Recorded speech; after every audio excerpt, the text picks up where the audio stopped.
the 2024 SEC schedule that got released yesterday. And my biggest takeaway was really about Texas.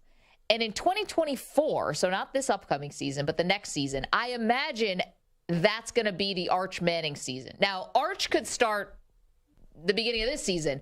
It's Arch Manning. I mean, no one's going to bat an eyelash if somehow he rises up the depth chart and takes over the starting role.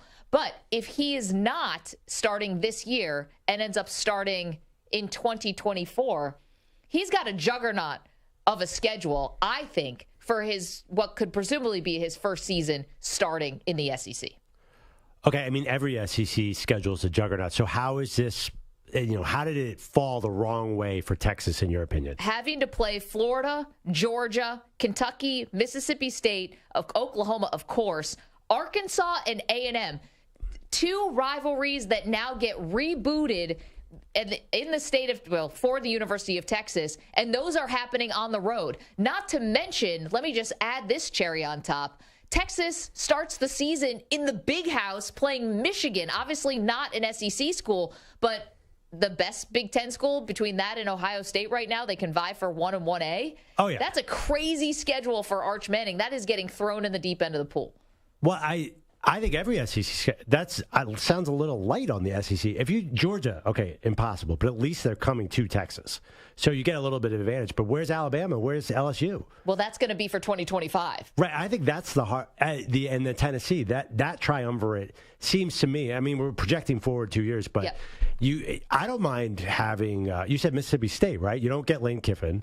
Mississippi State finished with a better record than Ole Miss last year. Yeah, but we know Ole Miss is a better program, I think. And also, Arkansas doesn't scare me at all. They never stay near the top. And I think, honestly, you could have done a lot worse. That's what I'm saying. Yeah, of course it's brutal, but it's not the most brutal because there's a lot of winnable games. Also, one thing that works out for them, the Oklahoma game is a neutral site game.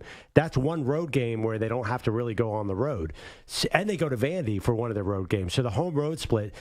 The other thing, too, is 2024, I believe you're into the 12-team playoff. You can afford it. Nobody's going to care if you lose to Georgia. It's going to be at the point where they can afford a loss or two. Honestly, I'd rather have those two, that really, really hard Georgia game and then a bunch of winnable SEC games and go boom, boom, boom, Alabama, Tennessee. LSU. Because Florida's not doing anything. What is Florida doing? Okay, but are we sure that these are gimme games on the road between A&M and Arkansas? No, but I mean, it's a lot easier to go those places than Tuscaloosa and probably Baton Rouge.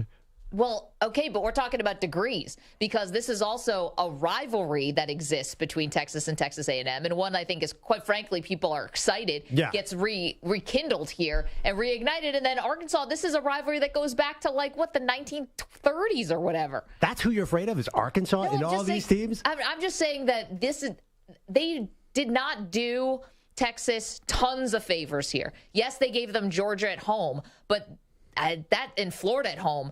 But beyond that, there's a lot of tough games on this schedule. And if this is going to be the Arch coming out party, which I don't know if it's going to be, it might not, he's going to have the most attention on him in college football. I don't think people are understanding what kind of tidal wave of Arch Manning hype is about to descend upon us. Well, I think that's the best they could hope for. Was what happened. Because I know I'd rather play Alabama right now than Georgia. Probably, but it's 2024. That's pretty close. I mean, Oklahoma has the same problem. Oklahoma gets, in 2024, Alabama, Tennessee, South Carolina, LSU, then Auburn and Ole Miss, Missouri. That's okay, but honestly, I don't think there's any easy path here, and at least they didn't get. Because I think Alabama's going to be dominant. I think LSU is going to be a top 5 team by then. They're getting nothing but better, and I think maybe we differ on this. I think Tennessee is a growing juggernaut there because I think their coach Heupel is amazing. I want to see it for one more year. Can I see it for one more year? They're going to be great this year. I hope that they are great this year. Yeah. It's college football's better when Tennessee's good. Yeah. I'm not rooting against them by any stretch, but I want to see it for another year. They're 3. I mean, listen, if you look at this year's rankings, then all the teams, it's Georgia 1, and then you got Alabama's in the top 10, Tennessee's in the top 10, and LSU's in the top 10. None of those teams you mentioned are anywhere. Florida is nowhere to be seen right now. Who knows what A&M's going to be? Who knows if Jimbo Fisher will be there? Yeah, well, Arkansas doesn't scare me. Kentucky certainly doesn't scare me. I feel like the way SEC is going, that the top schools are not on that schedule, except for Georgia, who's ridiculous. 855-212-4CBS, 855-212-4227. By now, you've had about less than 24 hours, I guess, to digest this new SEC schedule. Divisions gone. Now you get 8 conference games, probably soon to be 9, but 8 conference games for now, and it's going to rotate a bit. You're going to have some protected rivalries, of course, but for the first 2 years, much like USC and UCLA go into the Big Ten, it's going to be like Oklahoma and Texas are going to play everybody within the first 2 years. So again, some new rivalries maybe on the slate. Yeah, what I'm dying to see is how good are Texas and Oklahoma against these SEC teams. There's really not a lot of history to tell. So are they going to be, who's more likely to win an SEC title? Who's the quicker one to win an SEC title if they're going to win one? Neither. Well, maybe Texas. I would say Texas has a higher upside. They had Arch. Oklahoma was really kind of deflating last year. When Lincoln left, it felt like any hope of having a great all-around team left. So I would say Texas. But here, can I paint one scenario? What if they've been doing very well in the Big 12, but that doesn't translate at all? Kind of like when Nebraska jumped to the Big 10 all those years ago, it didn't translate. It's going to be really interesting. To me, that is even more so than USC, UCLA. How do those two teams fare in the SEC?